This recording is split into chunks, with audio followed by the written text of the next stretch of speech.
Sa panahong ito, may pag-ibig pa ba? Sa totoo lang, nakakapagod na.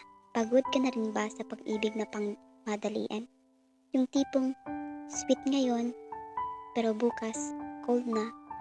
Yung good morning niya sa'yo dati, ngayon nasa iba na. Ang dami ng cheating, dami ng hiwalayan, dami ng relasyon na puro pa-cute sa social media, pero wasak na wasak sa likod ng camera. Saktan o masaktan, yan na lang ang choice. Sa panahon ngayon, uso na ang walang label pero may selosan. May tawagan pero walang panindigan. May pangako pero walang plano. At sa bawat kabataang umiiyak sa gabi, sa bawat broken na kinikimkim lang, isa ang tanong, may tunay pa bang nagmamahal? Pero alam mo, may kilala ako. Hindi uso sa kanya ang ghosting. Hindi siya two-timer.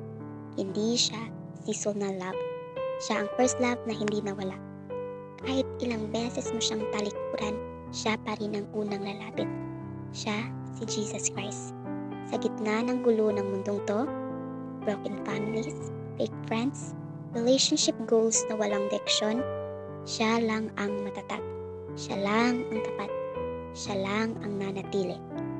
First love never dies. Dahil si Jesus hindi pumapatay. Nagbibigay siya ng bagong buhay.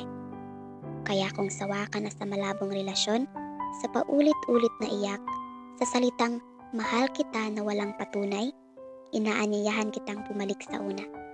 Sa unang nagmahal sa'yo. Sa unang naniwala sa'yo. Sa camp na ito, hindi lang hugot ang matatapos. Dito ka magsisimula ulit. Because real love exists and it's been waiting for you all along. His name is Jesus Christ.